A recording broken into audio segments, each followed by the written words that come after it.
இன்னைக்கு 8th pay commission implement ஆயிடுச்சு அப்படின்னா ஒரு ஜூனியர் அசிஸ்டன்டோட சம்பளம் என்ன இருக்கும் அப்படிங்கிறத ஒரு சிம்பிள் கால்குலேஷன் ரொம்ப யூஸ்ஃபுல்லான வீடியோவை உங்களுக்கு கொடுக்க போகிறேன். With effect from the 2026 central கவர்மெண்ட்டுக்கு வித் மானிட்டரி பெனிஃபிட்டோடு கொடுப்பாங்க. நமக்கு மானிட்டரி பெனிஃபிட் கிடையாது. மானிட்டரி பெனிஃபிட்னா அந்த அரியர் தொகை வழங்கப்படாது.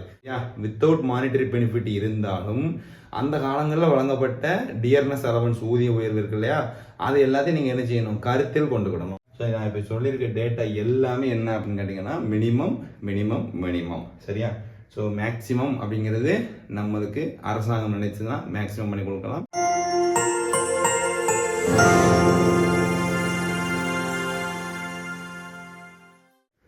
அனைவருக்கும் நீ காலை வணக்கம். ஸோ இன்னைக்கு 8th பே கமிஷன் இம்ப்ளிமெண்ட் ஆயிடுச்சு அப்படின்னா ஒரு ஜூனியர் அசிஸ்டன்டோடைய சம்பளம் என்ன இருக்கும் அப்படிங்கிறத ஒரு சிம்பிள் கால்குலேஷன் ரொம்ப யூஸ்ஃபுல்லான வீடியோவை உங்களுக்கு கொடுக்க போகிறேன். அதுக்கு முன்னாடி நம்ம சேனலுக்கு புதுசாக இருந்தீங்கன்னா சப்ஸ்கிரைப் பண்ணிக்கோங்க, பக்கத்தில் உள்ள பெல் ஐக்கனை கிளிக் பண்ணுங்கள், உங்கள் ஃப்ரெண்ட்ஸ் எல்லாத்துக்கும் ஷேர் பண்ணுங்கள் நம்ம வீடியோவில். சரி, இப்போ பே ஃபிக்சேஷன் அப்படிங்கிற டாப்பிக்கில் நம்ம ஃபர்ஸ்ட் என்ன செய்ய போகிறோம் அப்படின்னா ஒரு ஜூனியர் அசிஸ்டண்டாக இப்போ நம்ம சேனலில் வீடியோ பார்த்துட்டு இருக்க எல்லாரும் 2026 அப்பாயின்மெண்ட் ஆயிடுவீங்க. ஸோ 2026 உங்களுக்கு அப்பாயின்மெண்ட் ஆகும்போது ஒரு ஜூனியர் அசிஸ்டண்ட்டுக்கு 19,500 பே வந்து கொடுக்காங்க அப்படின்னு வச்சுக்கோங்க. ஸோ 2 தடவை டிஏ கூட்டுவாங்க.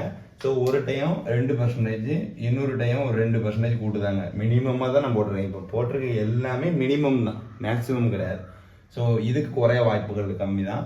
ஸோ முதல் ஹாஃப் இயரில் 2026 ஒரு 4%, 2027 இங்கே ஒரு 3%, இங்கே ஒரு 2% கொடுக்காங்க அப்படின்னு தான் நான் வந்து அசியூம் பண்ணியிருக்கேன், சரியா? ஸோ இப்போ தமிழ்நாடு கவர்மெண்ட் பே கமிஷன் பற்றி இன்னும் பேசவே இல்லை. ஸோ சென்ட்ரல் கவர்மெண்ட் தான் பேசினாங்க, ஆனால் அப்படியே கிடக்குது.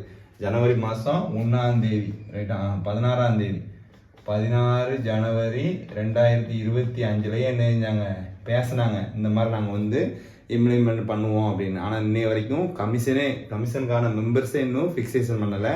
ஸோ எப்போ இம்ப்ளிமெண்ட் ஆகுங்கிறது சென்ட்ரல் கவர்மெண்ட் எம்ப்ளாயிஸுக்கே டவுட் தான். ஸோ 2026 எண்டு போல், ரைட்டா, 2026 எண்டு அல்லது 2027 தான் அவங்களுக்கு என்ன ஆகும், இம்ப்ளிமெண்ட் ஆகும். அவங்களுக்கு இம்ப்ளிமெண்ட் ஆன உடனே தான் நமக்கு என்ன செய்வாங்க, ஸோ பே கமிஷன் ஒரு குழு ஆரம்பித்து ஒரு 6 மாதம் டைம் கொடுத்து மறுபடியும் அமைச்சரை ஒப்புதல் பெற்று நமக்கு வருவதற்கு வாய்ப்புகள் 2028 வருவதற்கான வாய்ப்புகள் தான் அதிகமாக இருக்குது, ரைட்டா? வாய்ப்புகள் 2027 வந்துச்சுன்னா அது ஒரு லக்கு தான் நம்ம. பட் 28 அப்படிங்கிறது உறுதியாக வரும். ஸோ டேட் எதுலேருந்து கொடுப்பாங்க அப்படின்னா 2026 தான் கொடுப்பாங்க. ஏன்னா இதுக்கு முன்னாடி உள்ள பே கமிஷன்லையும் அதே மாதிரி 2016 தான் கொடுத்தாங்க. அதன் அடிப்படையில் இந்த சிம்பிள் கால்குலேஷன் அமைய போகுது. சரி, இப்போ உங்களுக்கு 2027 ஸோ 28 நமக்கு பே கமிஷன் இம்ப்ளிமெண்ட் பண்ணுதாங்க அப்படின்னு நான் வச்சுக்கிடுவோமே. 28 ஜனவரி மாதம் பே கமிஷன் இம்ப்ளிமெண்ட் பண்ணுதாங்க. பண்ணிட்டு with effect from the 2026 central கவர்மெண்ட்டுக்கு வித் மானிட்டரி பெனிஃபிட்டோடு கொடுப்பாங்க. நமக்கு மானிட்டரி பெனிஃபிட் கிடையாது. மானிட்டரி பெனிஃபிட்னா அந்த அரியர் தொகை வழங்கப்படாது, சரியா? அப்படி தான் இம்ப்ளிமெண்ட் பண்ணுவாங்க எப்போவும். ஸோ அப்போ மானிட்டரி பெனிஃபிட் இல்லாமல் நமக்கு என்ன செஞ்சிட்டாங்க, இம்ப்ளிமெண்ட் பண்ணிட்டாங்க. அப்போ ஒரு பே எப்படி ஃபிக்ஸ் பண்ண போகிறோம் அப்படின்னு தான் பார்க்க போகிறோம். ஸோ ஃபிட்மெண்ட் ஃபேக்டர் நம்ம சொன்ன மாதிரி 1.86 அப்படிங்கிற ஃபிட்மெண்ட் ஃபேக்டரில் இருக்குது அப்படின்னா நீங்கள் 2026 19,500 வாங்கிக்கிட்டு இருப்பீங்க. ஒரு இன்க்ரிமெண்ட் 2027 20,100 வாங்கியிருப்பீங்க. ஸோ இப்போ 20,100 இந்த 1.86 பெருக்குனீங்கன்னா 37,386 அப்படிங்கிறது வருது. ஸோ அப்போது உங்களுக்கு இதே என்ன செய்ய மாட்டாங்க, டைரெக்டாக போய் ஃபிக்ஸ் பண்ண மாட்டாங்க. ஏன்னா இதில் இந்த 386 அப்படிலாம் இருக்காது. ஸோ நீங்கள் நம்மளோட டிஎன் பே மேட்ரிக்ஸ் எடுத்து பாருங்கள், எல்லாமே 00 100 தசமமாக தான் இருக்குமே தவிர இந்த மாதிரி டிஜிட்டில் இருக்காது. அப்போ இது என்ன செய்வாங்க, ஒன்று 37,500க்கு மாற்றலாம், அப்படின்னா 38,000 மாற்றலாம், அப்படின்னா 38,500 மாற்றலாம். அது கவர்மெண்ட் டிசைட் பண்ணுறது, சரியா? ஸோ இப்போ 38,000, அதனால் நான் வந்து 2 கால்குலேஷன் உங்களுக்கு கொடுக்குறேன். ஒன்று வந்து 38,000ஆகவும் இன்னொன்று 38,500ஆகவும் நான் உங்களுக்கு ஃபிக்ஸ் பண்ணியிருக்கேன். சரி, இப்போ இதுக்கு என்ன செய்யணும், நமக்கு 2026 எஃபெக்ட் அப்படின்னு சொல்லிட்டாங்க, சரியா? வித்தவுட் மானிட்டரி பெனிஃபிட் இருந்தாலும் அந்த காலங்களில் வழங்கப்பட்ட டியர்னஸ் அலவன்ஸ் ஊதிய உயர்வு இருக்கு இல்லையா, அது எல்லாத்தையும் நீங்கள் என்ன செய்யணும், கருத்தில் கொண்டுக்கிடணும். சரி, இப்போ இங்கே ஒரு 4%, இங்கே ஒரு 5%, ரெண்டையும் கூட்டினா ஒரு 9% டிஏ வந்து இருக்குது. அப்போ இந்த அமௌண்ட்டுக்கு, இந்த பேவுக்கு இந்த 9% டிஏ அப்படிங்கிறது 3,420 ரூபா, இங்கே 3,465 ரூபா, ரைட்டா? ஸோ இப்போ இந்த ரெண்டையும் நம்ம கூட்டினோம் அப்படின்னா ஒரு 2026 ஜாயின் பண்ணுற ஒரு ஜூனியர் ரெஸ்டாரண்ட்டுக்கு எவ்வளவு சம்பளம் அப்படின்னா, நீங்கள் பொண்ணு பார்த்தீங்க அப்படின்னா 40,000 சம்பளம் வாங்குதார் மாப்பிள்ளை அப்படின்னு சொல்லி நீங்கள் பொண்ணு பார்க்கலாம். சரியா? ஸோ பொண்ணு 40,000 சம்பளம் வாங்குது அப்படின்னு பார்க்கலாம். ஸோ 41,000 கிட்டத்தட்ட நீங்கள் சம்பளம் வாங்குவீங்க. ஸோ இதில் என்ன செய்வாங்க, கான்ட்ரிபியூட்டரி பென்ஷன் ஸ்கீம் அப்படின்னு ஒன்று இருக்குது. அந்த சிபிஎஸ்க்கு 10% ஆஃப் த பேயில் டிடக்ஷன் பண்ணுவாங்க. அப்போ 10% இதுக்கு போட்டோம்னா 41, 42 வருது. இதுக்கு 41, 97 வருது.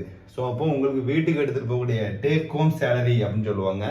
அந்த டேக் ஹோம் சேலரி எவ்வளவு அப்படின்னா 36,278 அல்லது 37,768 இருக்கும். ஸோ இது போக அலவன்சஸ் இருக்குது. அதில் ஹச்ஆர்ஏ அப்படிங்கிறது ரொம்ப முக்கியமான ஒரு allowance. So how's rent allowance. So இப்போதைக்கு 500லேருந்து ஸ்டார்ட் ஆகுது. ஸோ இப்போதைக்கு 500லேருந்து ஸ்டார்ட் ஆகுது.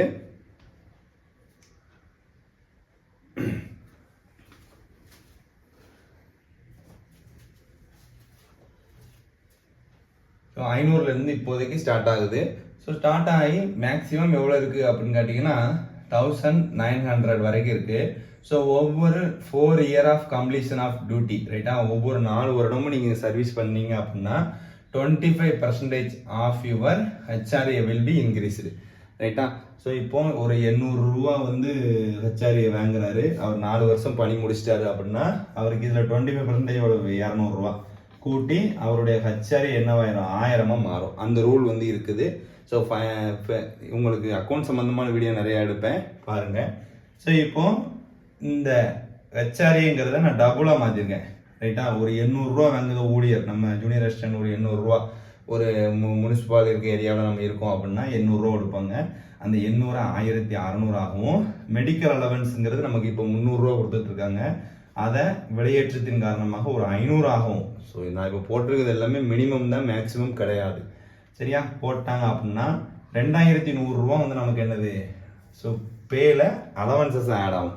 ஸோ டிடக்ஷன் அப்படின்னு இருக்குது. அதில் என்னெல்லாம் இருக்குது அப்படின்னா, இந்த ஃபேமிலி கார்பஸ் ஃபண்டுன்னு சொல்லி பிடிப்பாங்க 110 ரூபா. அடுத்து 70 ரூபா வந்து என்னென்னா எஸ்பிஎஃப்னு பிடிப்பாங்க. அதுபோக நமக்கு ஹெல்த் இன்சூரன்ஸ் வந்து என்னென்னா 300 ரூபா இருக்குது. ஸோ நம்ம எப்படி பேரெல்லாம் கூட்டணுமா அதே மாதிரி இதுலேயும் சில மாடிஃபிகேஷன் பண்ணணும் இல்லையா. ஸோ அதனால் நான் என்ன செஞ்சுருக்கேன், இதை கூட்டினேன்னா உங்களுக்கு 480 ரூபா வருதா. இது கூட மறுபடியும் இன்னொரு என்ன செஞ்சுருக்கேன், ஒரு 220 ரூபாயை ஆட் பண்ணியிருக்கேன். இது 700 ரூபாயை நான் அங்கே கூட்டி போட்டிருக்கேன். சப்போஸ் இதை 110 220 இல்லை இந்த 70 100 மாற்றலாம். அப்படி மாற்றினாங்கன்னா ஒரு 700 ரூபா வரும் அப்படின்னு வச்சுக்கிடுவோமே. அப்போ இந்த 2100லேருந்து இந்த 700 கழிச்சோம்னா 1400 அப்படிங்கிறது வருது. அப்போ இந்த 1400 இங்கே நான் ஆட் பண்ணேன் அப்படின்னா எனக்கு டேக் ஹோம் சேலரி எவ்வளவுனா 37,678 ரூபா அப்படிங்கிறது after implementation of the 8th pay commission அப்படிங்கிறது வரும், ரைட்டா. ஸோ நான் இப்போ சொல்லியிருக்க டேட்டா எல்லாமே என்ன அப்படின்னு கேட்டிங்கன்னா மினிமம் மினிமம் மினிமம், சரியா. ஸோ மேக்ஸிமம் அப்படிங்கிறது நம்மளுக்கு அரசாங்கம் நினைச்சு தான் மேக்ஸிமம் பண்ணி கொடுக்கலாம். பட் இதுக்கு குறையலாம் அப்படின்னா வாய்ப்புகள் ரொம்ப கம்மி, ரைட்டா. ஒரு 10% குறையிறதுக்கு வேணால் வாய்ப்புகள் இருக்கும். அது ரொம்ப ரொம்ப ரேர் தான், வாய்ப்பே கிடையாதுன்னு கூட நான் சொல்லலாம். ஸோ இதுதான் பே ஃபிக்சேஷன். ஸோ உங்களுக்கு அப்போ 2026 ஒரு இளநிலை உதவியாளராக பணியில் சேர்ந்தவருக்கு நீங்கள் பெறக்கூடிய சம்பளம் டேக் ஹோம் 40 வந்துடும், சரியா. ஸோ அதனால் என்ன செய்யுங்க, கண்ணு முடித்து படிங்க, படித்து ஒரு நல்ல வேலைக்கு போங்க. சொந்த ஊரில் இவ்வளோ சம்பளம் வாங்கினீங்கன்னா உங்களுக்கு ஒரு செலவும் இருக்காது. 10,000 செலவழித்தாலும் மீதி ரூபாய் வச்சு ஃபேமிலி அழகாக சம்பாதிச்சு சேர்த்து வச்சுட்டு போயிடலாம். கையூட்டு எதையுமே நம்ம வாங்கணும் அப்படிங்கிற அவசியமே வராது. அதனால் எல்லாரும் தயவு செஞ்சு படிங்க, வேலையில் நேர்மையாக இருங்க. உங்களோட நேர்மை தான் உங்களை உயர்த்தும். நன்றி, வணக்கம்.